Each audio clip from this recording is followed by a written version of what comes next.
CPM Panagal జోన్లలోని 1వ, 2వ వార్డులలో బుధవారం పెన్షన్ల కొరకు సర్వే నిర్వహించడం జరిగింది. ఈ సందర్భంగా సిపిఎం పార్టీ పట్టణ నాయకులు తుమ్మల పద్మ, కోట్ల అశోక్ రెడ్డి మాట్లాడారు. సిపిఎం పానగల్ జోన్లోని 1వ, 2వ వార్డులలో బుధవారం పెన్షన్ల కొరకు సర్వే నిర్వహించడం జరిగింది. ఈ సందర్భంగా సిపిఎం పార్టీ పట్టణ నాయకులు తుమ్మల పద్మ, కోట్ల అశోక్ రెడ్డి మాట్లాడుతూ, రాష్ట్ర ప్రభుత్వం ఎన్నికలకు ముందు 6 రకాల గ్యారంటీల్లో భాగంగా పెన్షన్లు కూడా ఇస్తామని, గత ప్రభుత్వం ఇచ్చే పెన్షన్ల కన్నా ఎక్కువ మొత్తంలో ఇస్తామని చెప్పి హామీ ఇచ్చి అధికారం చేపట్టి సంవత్సర కాలం గడుస్తున్నా ఇప్పటి వరకు వికలాంగులకు, వృద్ధులకు, వితంతువులకి ఏ ఒక్కరికి కూడా పెన్షన్లు ఇవ్వలేదు. అదేవిధంగా ఒంటరి మహిళలకు పెన్షన్లను ఇస్తామని అన్నారు. ప్రభుత్వం వృద్ధులకు 4,000, వికలాంగులకు 6,000 పెన్షన్ ఇస్తామని చెప్పిన మాటను మర్చిపోయారన్నారు. బోధకాలు వచ్చిన వారికి కూడా పెన్షన్ మంజూరు చేయాలని కోరారు.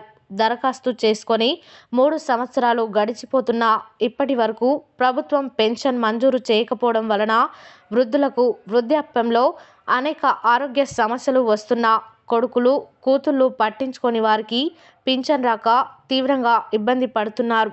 వితంతులు భర్తలను కోల్పోయి కుటుంబాన్ని నడిపే దిక్కులేక కూలీనాలి చేసుకుంటూ కుటుంబాన్ని పోషించుకునే వారికి పెన్షన్ వస్తే కుటుంబానికి తోడ్పాటుగా ఉంటుందని వారు తెలిపారు.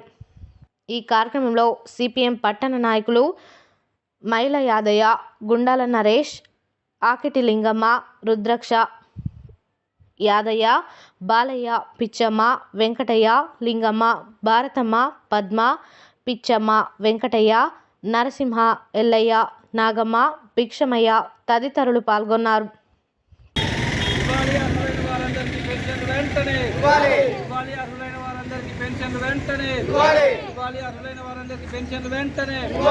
వృద్ధులకు 4,000 రూపాయల పెన్షన్, వృద్ధులకు 4,000 రూపాయల పెన్షన్, వృద్ధులకు 4,000 రూపాయల పెన్షన్, వికలాంగులకు 6,000 రూపాయల పెన్షన్, వికలాంగులకు 6,000 రూపాయల పెన్షన్ ఇవ్వాలి. ఒంటరి మహిళలకు పెన్షన్ వెంటనే ఇవ్వాలి.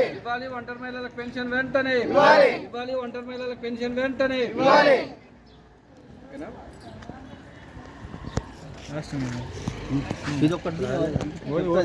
ఎన్ని సంవత్సరాల మా భర్త చచ్చిపోయి 3 సంవత్సరాలు. 3 సంవత్సరాల నుంచి నేను 5 సార్లు దరఖాస్తు పెట్టి ఇంతవరకు పింఛన్ లేవు. మాకు ఏది లేదు, కూలి చేసుకుంటాం. మా పేదోళ్ళకి ఇవ్వద్దా పింఛను? ఇప్పటికన్నా ఇవ్వాలి సార్. మరి కుటుంబానికి కష్టం అవుతుంది. చిన్న పిల్లలు ఒక్కదాని చేస్తే వెళ్తలేదు. పింఛన్ వస్తే దేనికన్నా మాకు ఆధారం అయిద్దనే ఈ బాధ. ఇప్పటికైనా ఇవ్వాలి.